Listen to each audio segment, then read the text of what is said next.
За манай байнгын хорооны харьяанд хоёр яам байдаг. Нэг нь байгаль орчин уур амьсгалын өөрчлөлттэй, нөгөөх нь хүнс хөдөөж хөнгөлөлтөр яам. За байгаль орчны яамны хөрөөнд бид нэр олон асуудал ярьж байгаа. Нэгдүгээр одоо тус хамгаалалтын газрын тухай хууль, байгалийн согсурдах газрын асуудлууд байж байгаа. Нөгөө талаар аюултай хог хаягдлын асуудлууд байж байгаа. Хог хаягдлын асуудлыг шийдэх гэх мэт нөгөө талаар энэ тус хамгаалалтын газрын санхүүжилтийн асуудал, нөгөө талаар зохион байгуулалтын асуудлууд, хоёрын хэмжлэлтэй хамтарч болох гэдэг асуудлууд байж байна. Энэ талаар бас 3 хуулийн төсөл явагдаж байгаа. Бид энэ тус хамгаалалтын газартаа яаж хамтарч ажиллах талаар зөвхөн төр тараад мөнгө аваад цайлаа авах суух биш. Өмнөд Африкийн тус хамгаалалтын газрын захиргаатай бид нар очиод энэ байгаль орчны яамныхан тус хамгаалалтын газрын улсуудыг аваачаа суулгаад ирсэн. Тэд нар хувийн хэмжлэлтэй хамтардаг юм байна. Тэгээд тэнд отоглох газар, ариун цэврийн байгууламж, тэгээд олсон орлогынхаа 60% улс төгөд 40% ашиг үздэг тийм байгууллага байдаг юм байна. Тийм учраас энэ бүх асуудлууд яригдж байгаа.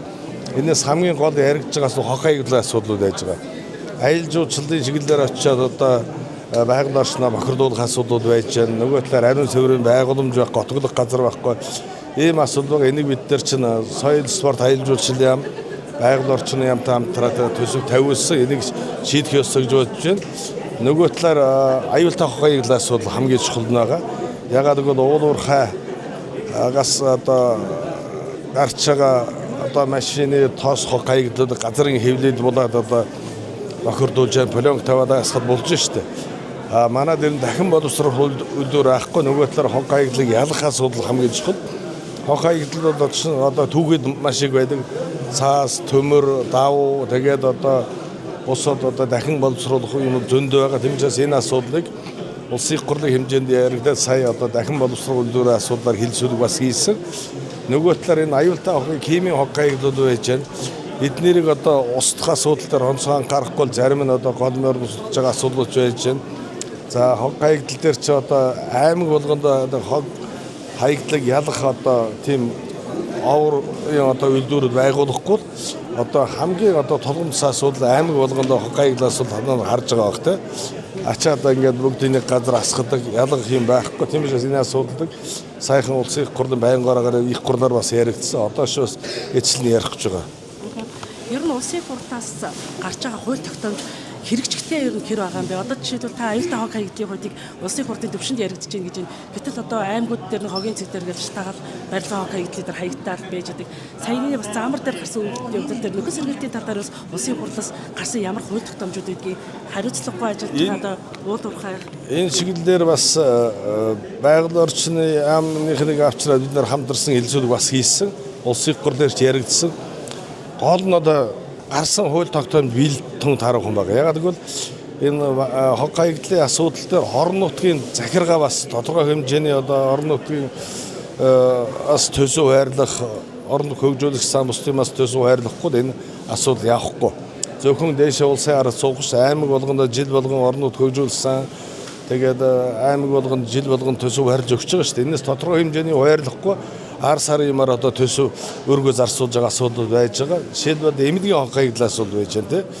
Энэ дээр ч одоо эмнэлгийн хог хаягдал дээр цаас биелийн асуудал байж байна, шприцний асуудал байж байна те. Шприцний асуудлыг сайн одоо угааж дахиж үйлдвэрт оруулаад дахин одоо шприц хийх боломж байна шүү дээ. Манай одоо шприцний үйлдвэр байж байна. Тэгэхээр чинь түүхээдээ бид нар гаднаас авч байна. Хоогонд хаяад ингээ шатааж байна. Тийм учраас энэ боловсруулах үйлдвэрийн асуудлыг одоо сая бид нар улсын их хурлаар ярьсан одоо эцлээд яригдах бах. Тийм учраас аймаг болгонд энэ хог хаягд ялгах боловсруулах үйлдвэрийн асуудал хамгийн чухал тавьж байгаа.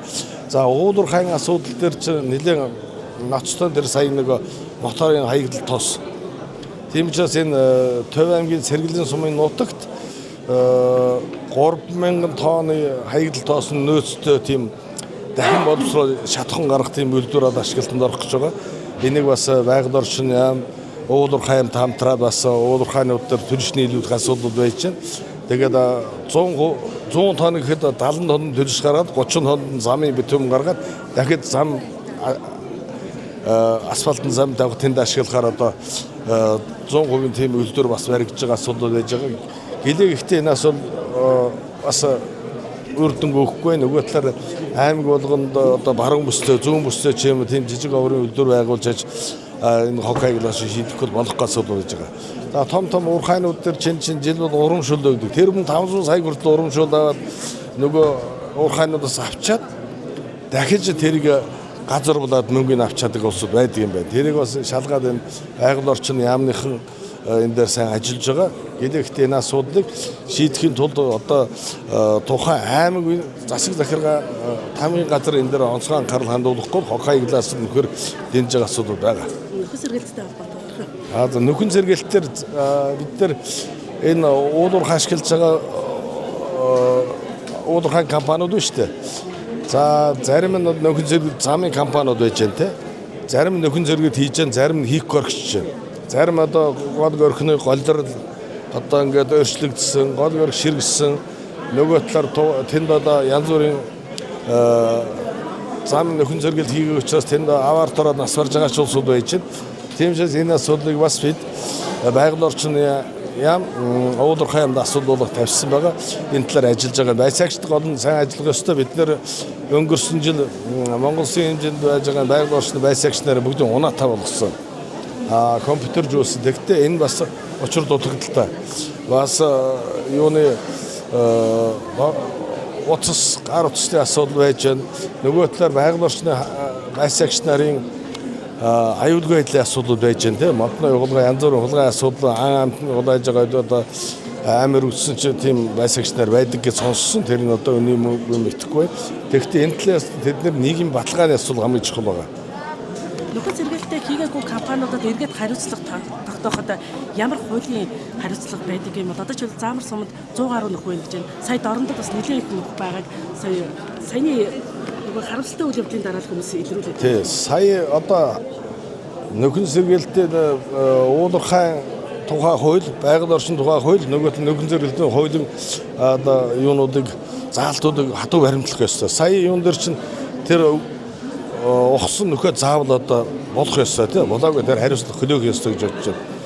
Нөгөө талаар одоо шороо хайрыг авчаад бас тэрийг болох горхоо явчихжээ тий. Тэгэхээр чинь байгаль орчны чинь цөргнөд үзүүлж байгаа. За нөхөн сэргээлтийн асуудал хийж байгаа компаниуд байж байна. Энэ дээр тим компани байвал хар дансанд оруулаад цаашдаа энэ лицензийн туслах юм уу? Нөгөө талаар дараа нь одоо юм бусад арга хэмжээнүүдийг авах шаардлагатай байх гэж бодож байна.